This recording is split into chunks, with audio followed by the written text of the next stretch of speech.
శ్రీ సత్యసాయి జిల్లా కొత్త చెరువుకు చెందిన దాల్మిల్ సూర్య అనే ఆర్థిక నేరస్తుడు రైతులు వ్యాపారస్తుల నుంచి 250 కోట్ల నుంచి 300 కోట్ల వరకు వ్యాపారం పేరుతో మోసం చేసి గత 7 నెలలుగా తప్పించుకుని తిరుగుతున్న దాల్మిల్ సూర్యుని ఎట్టకేలకు పోలీసులు అరెస్ట్ చేశారు. దాల్మిల్ సూరి ఇతను తమ్ముడు పాండు ఆర్థిక నేరస్తులపై ఇప్పటి వరకు ఏపీలో 26 కేసులు, ఇతర రాష్ట్రాల్లో 26 కేసులు నమోదు చేయడం జరిగిందని ఎస్పీ సతీష్ కుమార్ పుట్టపర్తి జిల్లా పోలీస్ కార్యాలయంలో వెల్లడించారు. నిందితులపై పలు సెక్షన్ల కింద కేసు నమోదు చేయడం కాకుండా పీటీ యాక్ట్ కింద కేసు నమోదు చేయడం జరిగిందన్నారు. ఇదివరకే నిందితుడు పాండును అరెస్ట్ చేసి రిమాండ్కి తరలించడం జరిగిందని, తప్పించుకుని తిరుగుతున్న దాల్మిల్ సూర్యుని వరంగల్లో అదుపులోకి తీసుకుని విచారణ చేపట్టి రిమాండ్కి తరలిస్తున్నట్టు తెలిపారు. ఇంకా ఎవరైనా బాధితులుంటే పోలీస్ స్టేషన్కి వచ్చి ఫిర్యాదు చేయొచ్చని ఎస్పీ సతీష్ కుమార్ తెలిపారు.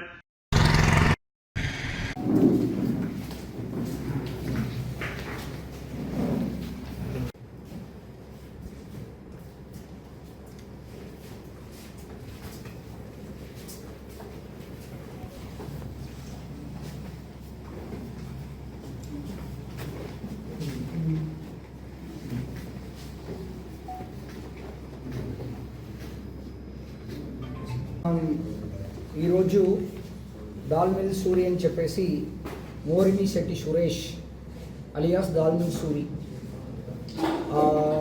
ఈ పర్టికులర్ పర్సన్ పైన దాదాపు 2016 నుంచి కూడా కేసెస్ ఉన్నాయి. అన్ని కేసెస్ కూడా ఎకనామిక్ అఫెన్సెస్ కేసెస్ ఉండేది. రీసెంట్గా ఒక ల్యాండ్ ఇష్యూ మేరకు attempt to murder as well as criminal trace pass కిందకి మనం 42/2025 కొత్త చెరువు పిఎస్ కేసులో ఈరోజు అరెస్ట్ చేయడం జరిగింది. వీళ్ళ బ్యాక్గ్రౌండ్ చూసుకున్నామంటే రీసెంట్గా వీళ్ళ తమ్ముడు మోరిమిశెట్టి పండు అలియాస్ పండుని కూడా వీళ్ళిద్దరు కూడా కొత్త చెరువు విలేజ్ చెందిన వాళ్ళు. వీళ్ళు ఇద్దరు కూడా వ్యవసాయులు, అదేవిధంగా బిజినెస్ మ్యాన్ దగ్గర సరుకులు తీసుకుని దాదాపు 250 to 300 కోట్ల వరకు మోసం చేసినట్టు మనకి కేసెస్ రిజిస్టర్ అయి ఉన్నాయి. ఇది మనము ఆంధ్రప్రదేశ్లో దాదాపు 42 కేసుల వరకు ఉన్నాయి. అదేవిధంగా అదర్ స్టేట్లో కూడా దాదాపు 7 to 8 కేసెస్ అన్ని కలిపి దాదాపు 55 కేసుల వరకు ఈ వ్యక్తి పైన మోరిమిశెట్టి సురేష్ పైన ఉంది. అదేవిధంగా మోరిమిశెట్టి పండు పైన కూడా దాదాపు అదే 55 కేసులు ఉన్నాయి.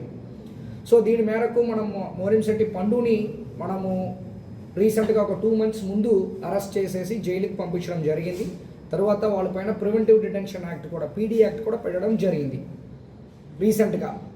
సో దాని తర్వాత ఈ మోరిమిశెట్టి సురేష్ అలియాస్ దాల్మిల్ సూరి అనే వ్యక్తి దాదాపు 6-7 నెలలుగా అబ్స్కాండింగ్లో ఉన్నారు. మనం దాని మేరకు మనం స్పెషల్ టీం ఫామ్ చేయడం జరిగింది. స్పెషల్ టీం ఫామ్ చేస్తూ వాళ్ళని వారంగల్లో మనం అరెస్ట్ చేయడం జరిగింది. అరెస్ట్ చేస్తూ తీసుకొని రావడం జరిగింది. సో వీళ్ళపైన ఉన్న కేసెస్ అన్నింటిలో కూడా బాధితుడు ఫార్మర్స్ ఎక్కువ ఉన్నారు, అదేవిధంగా బిజినెస్ మెన్ కూడా ఎక్కువ ఉన్నారు. వీళ్ళు వేరుశనగలు, అదేవిధంగా చిల్లీ, అదేవిధంగా బియ్యం ఇలాంటి ఎక్స్పోర్ట్ బిజినెస్ చేస్తూ దాన్ని ఎక్స్పోర్ట్ చేయకుండా డైవర్ట్ చేస్తూ లోకల్ మార్కెట్స్లో అమ్మడం వల్ల దాదాపు 250 to 300 కోట్లు మనకి ప్రజల్ని మోసం చేయడం జరిగింది. ఇక్కడ నేను వచ్చిన తర్వాత కూడా అనంతపూర్ నుంచి ఒక ఇద్దరు వ్యవసాయాలు కూడా వచ్చేసి కంప్లైంట్ ఇవ్వడం జరిగింది.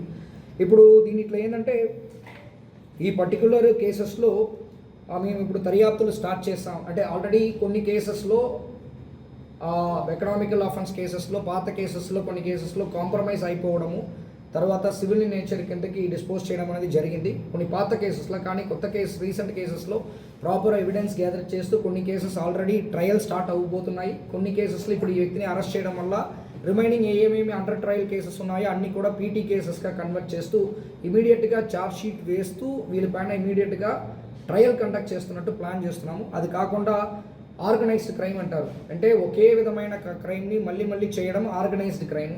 దీంట్లో కొత్త సెక్షన్ ఉంది 111 BNS అని చెప్పేసి ఆర్గనైజ్డ్ క్రైమ్ కింద కూడా ఈ ఎకనామిక్ అఫెన్సెస్లో కంటిన్యూస్గా అఫెన్స్ చేయడం అనేది ఆర్గనైజ్డ్ క్రైమ్ కిందకి వస్తాయి. కాబట్టి సెక్షన్ని కూడా ఆర్గనైజ్డ్ క్రైమ్ కిందకి ఆల్టర్ చేస్తూ మనం కోర్టులో ఫైల్ చేస్తూ ఇమీడియట్గా ట్రయల్ స్టార్ట్ చేయడానికి ప్లాన్ చేస్తాం.